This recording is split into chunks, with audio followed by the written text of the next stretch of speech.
Friends, ಸುಮಾರು 7ನೇ ಶತಮಾನದಲ್ಲಿ ಕಟ್ಟಿದ ಈ ದೇವಾಲಯವನ್ನು ಕಟ್ಟಲು ಒಂದೇ ಗ್ರಾನೈಟ್ ಕಲ್ಲನ್ನು ಬಳಸಿದರಂತೆ. ಹಾಗೆ ಈ ದೇವಾಲಯವನ್ನು ಮೇಲಿಂದ ಕೆಳಗೆ ಕೆತ್ತಿದ್ದಾರಂತೆ. ಹಾಗಾದರೆ ಆ 7ನೇ ಶತಮಾನದ ಆ ದೇವಾಲಯ ಯಾವುದು, ಹಾಗೆ ಆ ದೇವಾಲಯ ಎಲ್ಲಿದೆ, ಈ ಎಲ್ಲ ವಿಚಾರವನ್ನು ನಾವು ತಿಳಿದುಕೊಳ್ಳೋಣ ಬನ್ನಿ. ವಿಡಿಯೋ ಶುರು ಮಾಡೋಕ್ಕಿಂತ ಮೊದಲು ನೀವೇನಾದರೂ ನಮ್ಮ ಚಾನಲ್ಗೆ ಹೊಸಬರಾಗಿದ್ದರೆ ಈ ಕೂಡಲೇ ಸಬ್ಸ್ಕ್ರೈಬ್ ಮಾಡಿ, ಹಾಗೆ ಪಕ್ಕದಲ್ಲಿರೋ ಬೆಲ್ಲೈಕ್ನ ಪ್ರೆಸ್ ಮಾಡಿ. ಯಾಕಂದರೆ ನಾವು ಹಾಕೋ ವಿಡಿಯೋ ನಿಮಗೆ ಮಿಸ್ಸೇ ಆಗಲ್ಲ.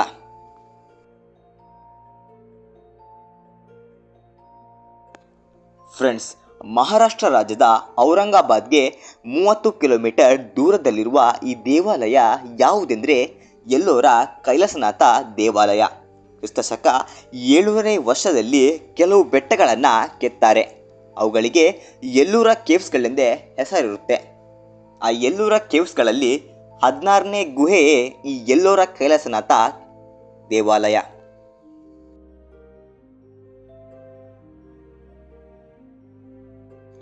ಫ್ರೆಂಡ್ಸ್, ಈ ದೇವಾಲಯವನ್ನು ಮೇಲಿಂದ ಕೆಳಗೆ ಕೆತ್ತಿದ್ದಾರೆ.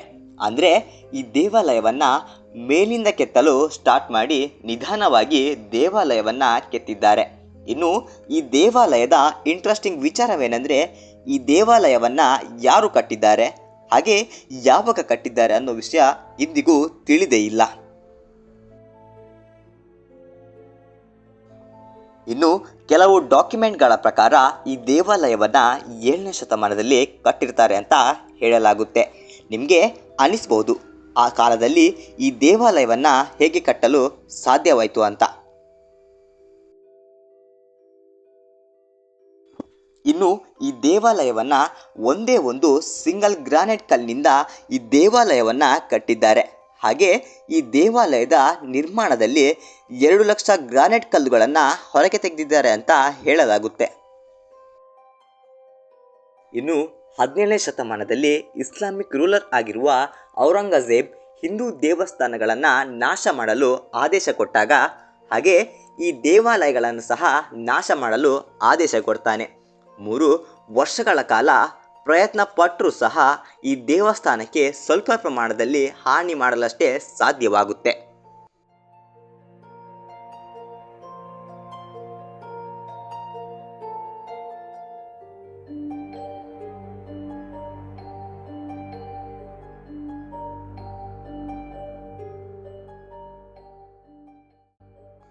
ಇನ್ನು ಈ ದೇವಾಲಯ ಕೈಲಾಸ ಪರ್ವತದಂತೆ ಕಾಣಿಸಲಿಕ್ಕೆ ಬಿಳಿ ಬಣ್ಣದ ಪ್ಲಾಸ್ಟರಿಂಗ್ ಸಹ ಮಾಡಿದ್ದಾರೆ. ಏಕೆಂದರೆ ಕೈಲಾಸ ಪರ್ವತ ಸಹ ಬಿಳಿಯಾದ ಮಂಜಿನಿಂದ ಕೂಡಿರುತ್ತದೆ.